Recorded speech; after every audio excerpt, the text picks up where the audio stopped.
Hey there, it's Michael. Welcome to Whole Again, the show that's here in support of you creating a meaningful life and the person you're becoming. And I'm excited to share a new series with you that will air this summer as America turns 250 years old, which is still pretty young relative to many other countries across this big blue marble that we all share. The series is called A Perfectly Imperfect Union. In 2022, I rode my bike across America, from Astoria, Oregon to the Lincoln Memorial. My wife drove our RV, and she had two co-pilots, Jester and Hope, two Springer Spaniels. And when we did it, America was coming out of the pandemic, and we were hurting from things that had happened prior to the pandemic. Of course, going through what we all went through. And at that time, and this is something I still believe today, is that we were entering an inflection point. An inflection point for us to hopefully pause, breathe, and reflect on who we wish to become as individuals, as communities, and as a country. As I pedaled across America, I wanted to share America's beauty with others, her natural beauty and the beauty of her people. And I also wanted to share where we were hurting. As America turns 250, I believe Kinstugi, which is something we use as a metaphor here at Whole Again, is a perfect metaphor for where we are as a country. There's so much beauty to celebrate, and we can also acknowledge that parts of us feel broken or are broken, but we can find a way to come back together, just like Kinstugi teaches us. And when we do, we don't try to erase or cover up where we have scars or blemishes. We highlight them in gold, and we celebrate them as symbols of our strength and resilience. Kinstugi is called the golden repair, and in essence, we can see beauty in something that's perfectly imperfect. During this series, I plan to speak to at least 2 people in each state and the District of Columbia. So 102 conversations with real folk, as I like to say. We're going to let the celebrities and the big influencers have their day somewhere else. But here, I want to reach out and talk to real people and listen to their reflections as they think about America turning 250 years old. And my hope is that you'll tune in to at least one, if not all 102. Because my theory going into this is that you'll hear different perspectives. Some may be aligned with yours. Others may not. But my hope is that you hear the goodness in your fellow citizens and realize, as Maya Angelou shared with us, we are more alike, my friends, than we are unalike. We are more alike, my friends, than we are unalike. I've had the privilege of traveling all over the world and all over this country. And this belief is something that I hold deep inside of me. So yes, I do believe that we are more alike, my friends, than we are unalike. So if you're ready to get to know one of your fellow neighbors, take a healthy breath in and a slow, releasing breath out, and get to know Susan Snodgrass.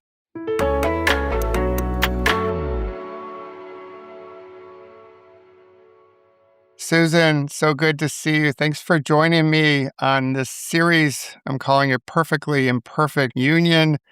I'm so glad you took me up on my offer to join me for the conversation. Well, thank you for inviting me, Michael. It's a pleasure to be here. Yeah, it's good that we get a chance to talk again. It's been a few years, like pandemic era. So it's good to reconnect. So, for the people that don't know you, who are you? And where are you dialing in from? Or I guess videoing in from? Wow, those are big questions. Who Big am I? questions, yes. Yeah, so I'm Susan. I'm dialing in from Wilmington, Delaware. Awesome. Welcome. First dates. That's awesome. Yes. And for those that don't know Delaware, because this is a big country, Hmm. and not everyone's been to every state, and some people might know Delaware as the first state, Hmm. but maybe nothing beyond that. So, what's something cool about Delaware that people might not know about? Well, it's very beautiful. So we are very close. Where I am now is very close to Philadelphia. So when I'm talking with people, they'll say, "Where are you from?" Not really from here, but I live and work in Wilmington, which is about 20 miles from Philadelphia. Very cool. So you get Hmm. a little Delaware, Pennsylvania, and Jersey. That's your tri-state area, I guess. Exactly. Though people talk about Delmarva. So that's Delaware, Delmarva, yes. Maryland, and Virginia. Yes. Hmm. Yeah.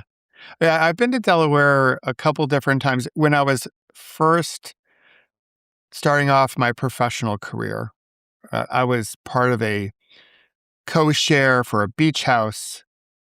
I was 23, so you might know where this is going. With Yeah. Dewey Beach and Yeah. all the hoopla and all the shenanigans.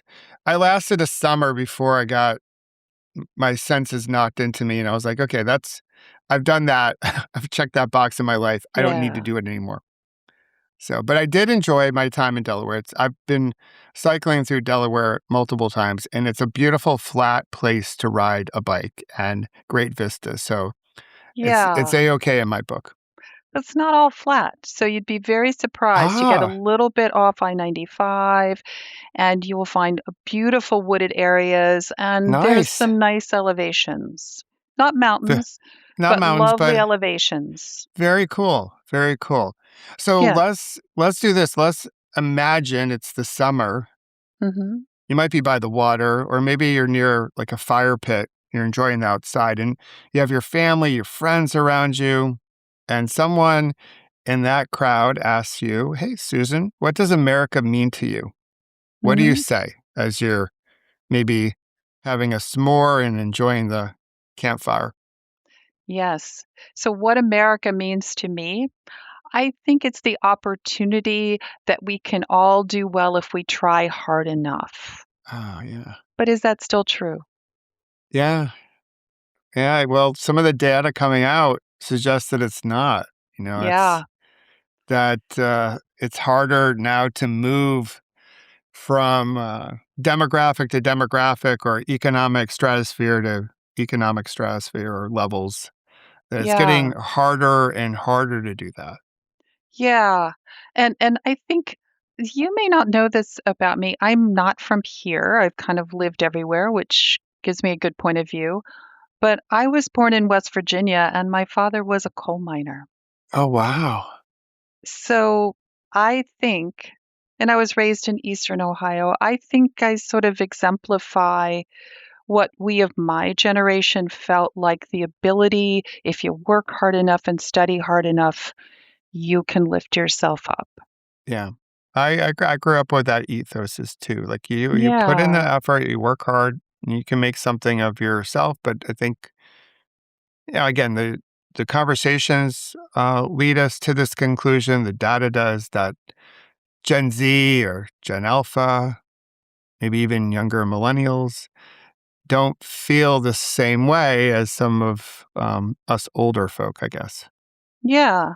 And I think for me, I am very grateful to the things that were part of America that helped me public school education and land grant college for undergrad degree. So all of those things, I don't know if we are, I don't believe that we're supporting them as we should because people like me were helped by the systems around us. Yeah, I hear you. I hear Yeah. you. So you're the first person, not the first person in my life, but the first person in the series that has some roots in West Virginia. Mhm. So And we it's might, beautiful. it's beautiful. Yeah. So can you share anything in particular about West Virginia that you appreciate besides just the natural beauty? I think the people are genuine. Again, I was born in West Virginia Sure. and raised in Eastern Ohio, but my dad was Okay. a deer hunter. You've seen the movie The Deer Hunter. I mean, Yes. that's what I grew up with. And I think there are a lot of values that we share. But when I go back, I see people who are left behind. And how do we Yeah. help them? Yeah, Right? absolutely. It's That's a what good I think question. about because they're good Yeah. people. Yeah, they're good people. Yeah, good people just trying to live a good life, Yeah, and then try to make things better for their kids than they had it for themselves. Yeah. exactly. So I think there's still hope as long Yeah. as we're talking and I admire people who go out and just talk with people and try to find that, silver thread of alignment. Yeah. Yeah. Yeah. So we all have probably a version of what ideally is America, like Mhm. America at its best.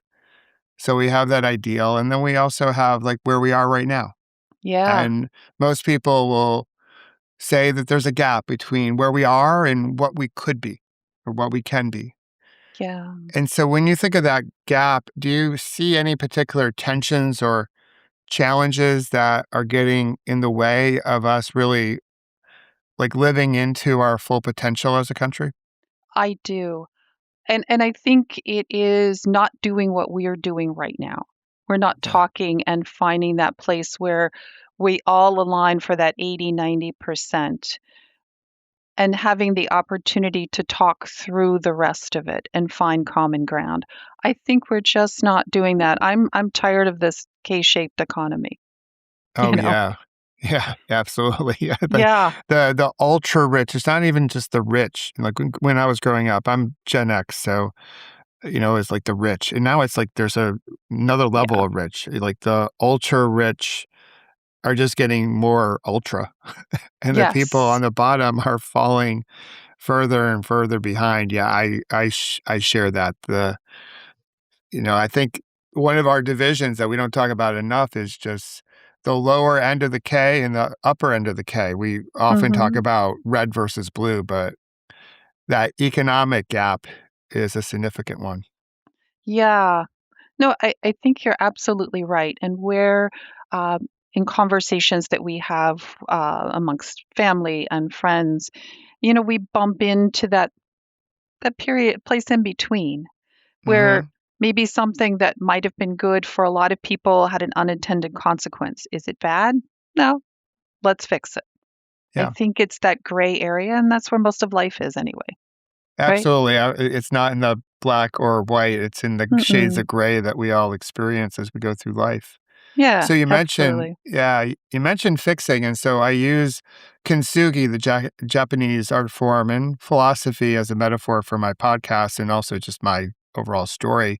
And I think it's apt for where we are as a country, where things might break, but we can come back together, and instead of hiding our blemishes or our scars, we paint them with gold and we celebrate them as symbols of our strength and resilience. So Mm-hmm. when you think about coming together or healing or repairing or fixing something, whatever verb you want to choose, Mm-hmm. what's one thing that you would like to work on that could help us heal, come together? Maybe not in a perfect way. This is perfectly imperfect, but after all, but in a meaningful way. What would that be? Mm-hmm. Well, from a personal point of view, I think it's improving my listening. Ah, So, when we get to the place where we disagree, it's stopping a moment and like borrowing from improv, saying yes and instead it's like what?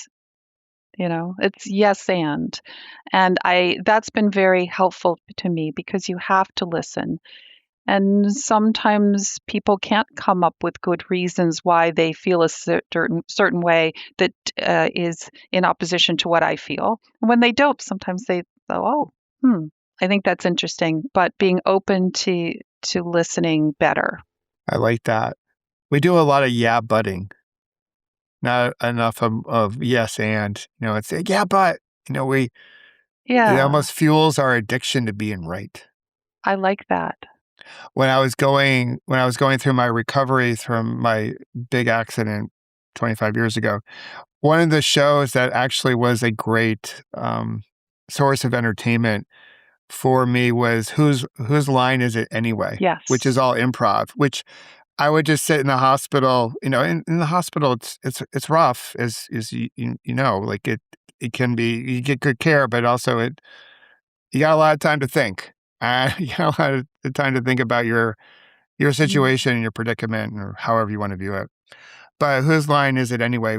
Brought me such great joy, and that was really, besides Saturday Night Live, was a entree into improv and just that whole yes and concept, which I still watch the show to this day. I love it. Oh, I love that show as well. It's so funny, it's so great. So I encourage anyone listening to check it out. So next question, because it's a birthday coming up, 250. We generally eat cake. In Mhm. America, we have cake, birthday cake. So this is a two-part question, Susan. What kind of cake are you serving for America's 250th birthday? And since we have a few candles to blow out, we have a little time to make a wish. So as we blow the candles out, what wish do you wish to make for the country? Wow, both good things. So it's a little boring. So if I choose the cake that I would serve, it's gonna be vanilla. Okay, vanilla with vanilla frosting or chocolate frosting? Yeah, unfortunately, I like vanilla. You could put some sprinkles, maybe some funfetti. The kids used Okay. to like funfetti. It's a little bland, but if you want to, the wish is we could all take a minute and find what binds us together. Hmm, That's the wish. yeah. I share that wish. I've often said that I usually say this about the whole world, but let's just take our country. If we can all take a minute a day to hit pause, take a few deep breaths, and then use that minute as a moment of reflection, reflecting how we want to show up next for ourselves and each other, I think we'd have a more peaceful world. Yeah, I think so. I think so. Instead of being labeled this way or that way, it's we're just people and trying to get by most of the time. And I'm trying to take that moment for myself if somebody's really annoying me, just to say, that's really not about me. Yes, It's about my reaction. So let's figure out why they are doing X, Y, or Z and just enjoy them for who they are, right? absolutely. We're all trying to figure it out as we all go through something at different moments in our lives. So we can offer ourselves some grace and we can offer each other a bit of grace. I think that would go a long way. So, in my previous conversation with someone actually named Michael, not me, but another Michael, I asked him what he would like to ask of you. So, one neighbor to another. And so, his question to you is there a national park, or if you have never been to a national park, maybe a favorite destination in the country that really helps you feel grounded and in touch with nature, maybe a sense of awe? So, what would that be Yeah. for you? Well, we were recently at Muir Woods, Oh, such a great and it's place. so amazingly beautiful. And you're surrounded by these huge trees, and see how insignificant you are compared. Yes. You feel like walking into a hobbit hole. But what I realized when I was there is that they actually they held something for the United Nations there early on in Wow. Muir Woods. I didn't know that. How Yes. cool. And I think what a lovely place to enjoy the splendor of the United States, of the world of nature, than looking at those big trees who have been there longer than we have. Absolutely. Yeah, there's Mhm. something about being in the same space as something quite enormous. like Mhm. Muir Woods, the Grand Canyon, going out into a place where there's no light pollution and looking up at the night sky. Mhm. It puts things in perspective when we start to think that we're the biggest thing around. Nature has a way of grounding us, and I love that.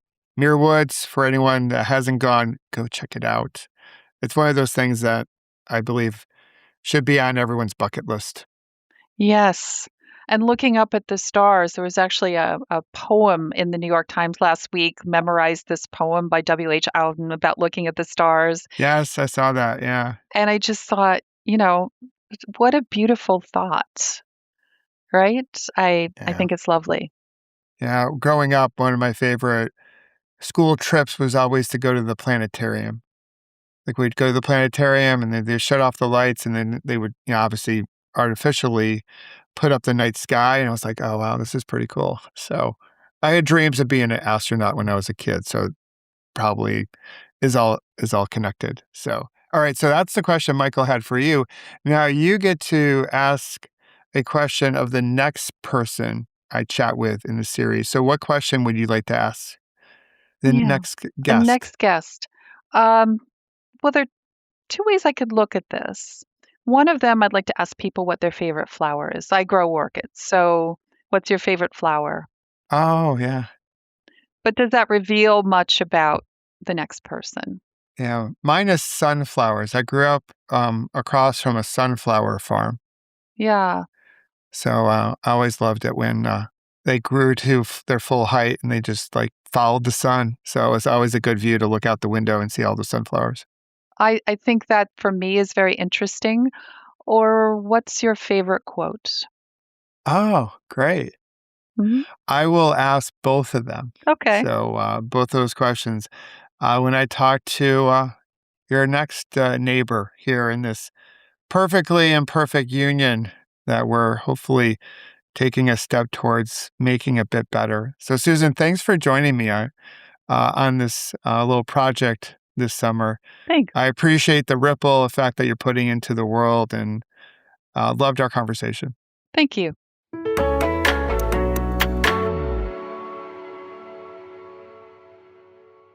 I hope you enjoyed getting to know one of your fellow neighbors from Delaware. My goal in the series is to speak to at least two people in each state and the District of Columbia so we can put a green check mark by the state of Delaware, the first state, and the first state to have two conversations, previously with Morty and now with Susan. And I love Susan's wish. I have said for years, if we can all take a moment, a minute perhaps, to pause, breathe, and reflect on her wish, on the things that bind us, the things that we have in common, we would live in a kinder, more peaceful nation and create one heck of a ripple effect. Of course, I think we all know that if we really want to come together, it will take more than just wishing. It will take action. And maybe that action starts with a conversation that allows us to be fully seen, heard, and appreciated, or I would say loved. One human to another, even if we don't see the world the same way. I believe that 97% of people are good. There's a like-heartedness in that goodness. And if we lead with our heart, we can be open to different mindedness. That's how we can come together and form a more perfectly imperfect union. If today's conversation resonated with you, I hope you'll share it with someone you know. And if either you or someone you know would like to join me for a conversation, please reach out. And until our next episode in our Perfectly Imperfect Union series, let's remember to celebrate our scars as golden symbols of our strength and resilience. Happy birthday, America. And don't forget to have fun storming the castle.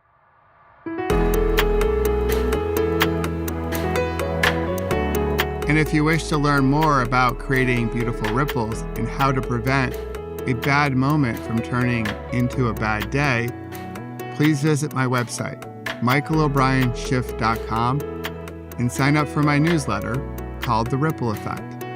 And join us each Monday, Wednesday, and Friday here at Whole Again and discover how you can heal, grow, and become more resilient, and celebrate our scars as golden symbols of strength and resilience.